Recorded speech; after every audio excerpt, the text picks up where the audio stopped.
नमस्कार, आपके साथ मैं हूं समीर अब्बास। अब सबसे बड़ी खबर, सालेह अरोरी के बाद कोई नहीं बचेगा। ये मैसेज, ये बड़ा संदेश इजराइल की तरफ से दिया जा चुका है। पहले मुसावी और अब सालेह को मार गिराया गया है। आगे क्या होगा, इसी पर अब करेंगे बात।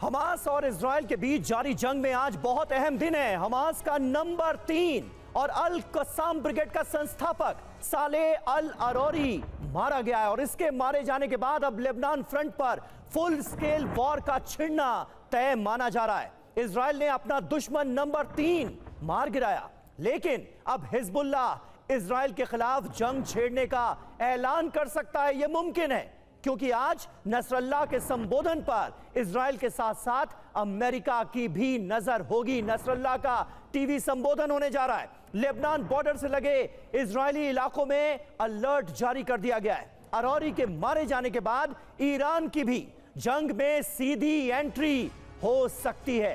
बड़ी खबर आ रही है, हमास इजराइल जंग से जुड़ी। लेबनान के बेरूत में हमास का बड़ा नेता सालेह अल अरोरी मारा गया। इजरायली ड्रोन हमले में हमास का नंबर 3 अरोरी ढेर कर दिया गया। 7 अक्टूबर के हमले में इजराइल का मोस्ट वांटेड था अल अरोरी और अब उसे इजराइल ने कर दिया है ढेर, वो भी लेबनान के बेरूत में। ये बड़ा अटैक था जो अंजाम दिया गया है, जिसमें सालेह अल अरोरी के साथ साथ हमास के कई और बड़े कमांडर्स मारे गए।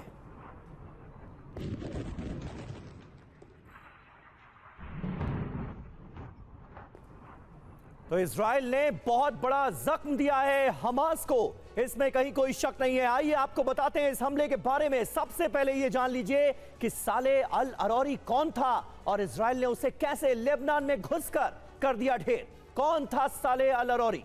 हमास की अल कसाम ब्रिगेड, जो कि मिलिट्री विंग है हमास की, उसका यह संस्थापक था। हमास के राजनीतिक ब्यूरो का डेप्यूटी चीफ था। हमास चीफ इस्माइल हानिया का राइट हैंड इसे माना जाता था। 15 साल इजराइल की जेल में रहा।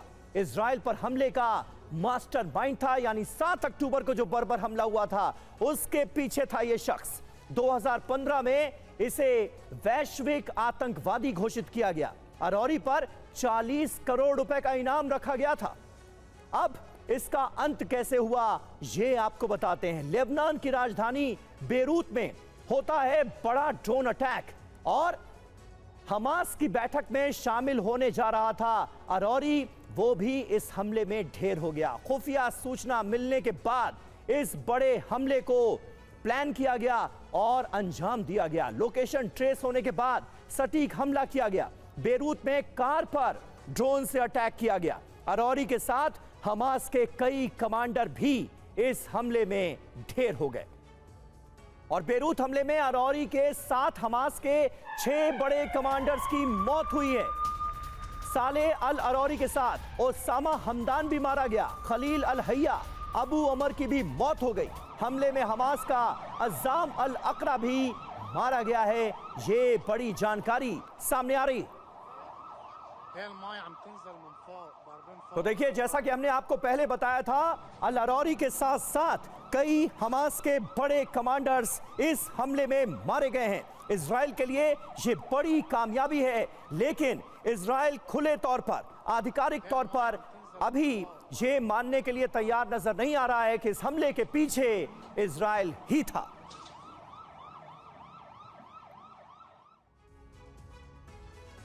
तो सालेह अल अरोरी के साथ और कौन कौन से कमांडर्स मारे गए हैं, जरा उनके बारे में आपको बता देते हैं, क्योंकि कई कमांडर्स भी इस हमले में मार गिराए इजराइल ने। अब वो कमांडर्स कौन कौन से हैं ये देखिए।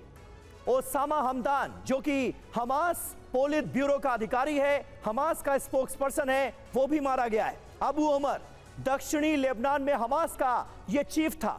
ये भी इस हमले में मारा गया। इसके अलावा खलील अल हय्या फिलिस्तीनी संसद का सदस्य था। गाजा में याहिया सिनवार का इसे डिप्टी माना जाता है, ये भी मारा गया है इस हमले में। यानी सालेह समेत कुल 6 कमांडर्स की मौत हुई है इस हमले में। लेबनान में हमास को खत्म करने के दावे किए जा रहे हैं।